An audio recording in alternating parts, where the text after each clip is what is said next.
there is connected with this the idea of location. Where are we in the social ladder? Where are we in the multiplicity of the identity locations?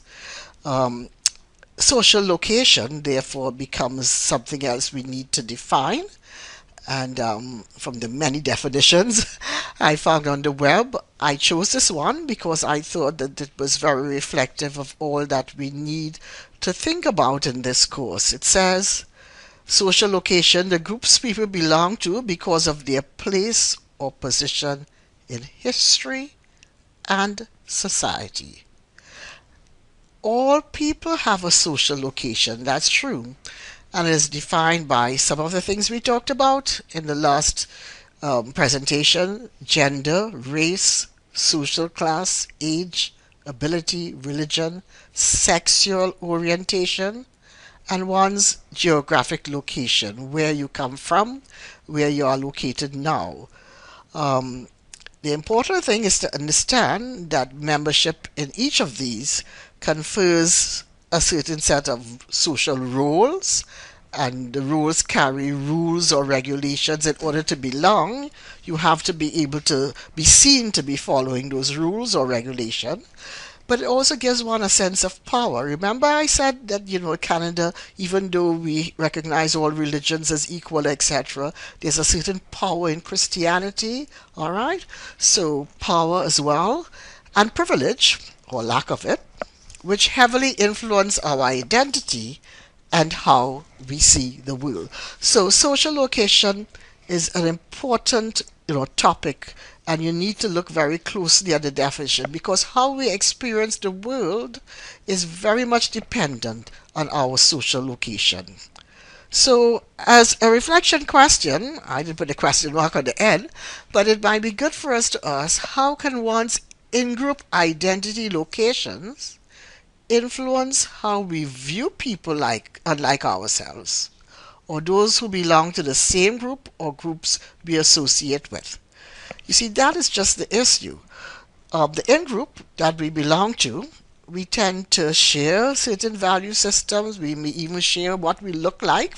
For example, it might have to be maybe a racial identity or an ethnic identity, etc. We may share a certain culture. We may share food that is familiar, etc.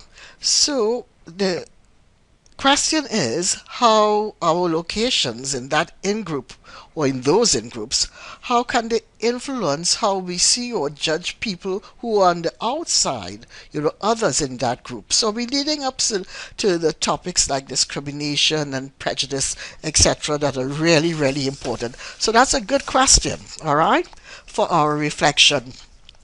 And I think you need to take it up when you look at, a little more closely when we come to the third set of topics, where we actually we're looking at things like the human rights, and we are looking at things like, what is prejudice and what is discrimination, etc. Because I think the sides of prejudice and discrimination that we talk about are sides of social injustice. And if that has to do with, our not allowing other people to enjoy the same privileges, etc., that we enjoy because they do not hold to our worldview, you understand why this course pays so much attention to the whole concept of oppression. Okay? So, for reflection, let's look a little bit of what is being said here, because one of the things I wanted you to understand is that we all have these little biases. We all have prejudices. And there's a reason for it. Remember I told you social psychology offers the best explanations of the many lenses we can use? Let's look at this quote carefully, and you can think about why is it, that we tend to have intolerance for people who are unlike ourselves or who do not belong to our in-group. It says, behavioral scientists theorize that humans have retained a primal survival tendency that focuses their attention on differences observed in other humans and non-humans like animal world, etc. And look at this, and the level of suspicion of others.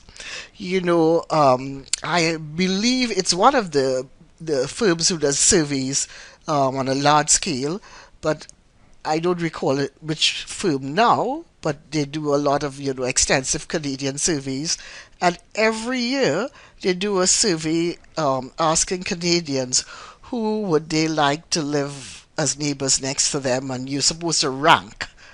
And almost every year they have been doing the survey.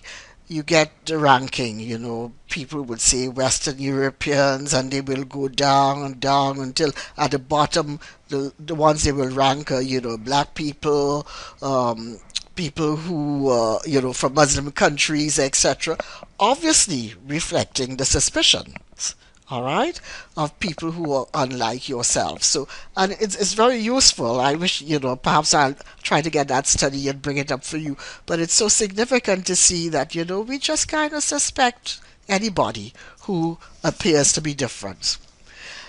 The problem we are going to deal with in the rest of the course is that suspicion often manifests itself in hostility, aggression, violence, setting up barriers to the other person. Um, in other words, that kind of suspicion arouses the oppression that we talked about in the previous session. All right? So that level of suspicion makes us develop prejudices and in turn develop, the kinds of behaviors that are associated with discrimination and oppression. So before we finish today, I wanted us to look at what Martin Luther King had to say about discrimination, where it comes from. Because what he had to say to me links very closely with this idea of the level of suspicion of others. So I'll end with that. He says, and this will link our topic today with the next class. He says, men often hate each other. It's, gender biased language there, but given the time that he said it, you will understand. Men often hate each other because they fear each other. And they fear each other because they don't know each other. They don't know each other because they cannot communicate.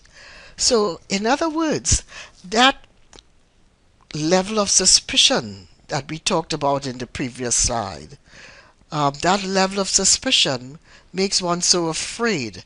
And it is out of that fear that you get the hatred, you get the discrimination. It is out of that fear that you get the stereotyping. It is out of that fear that you get the media moral panic. And it's out of that fear that very often people are discriminated against or oppressed or are unable to realize their fullest expectations because they experience discrimination. So social justice issues that we are going to deal with in the next class talk about that, prejudice and discrimination as sites of social injustice, and how that is, and how do adults develop that, and why is it, that adults continue, despite education, etc., to be able to experience, first of all, discrimination, and also to engage in discrimination, how inbred that is. Okay? So let's leave with Martin Luther King. Men often hate each other because they fear each other.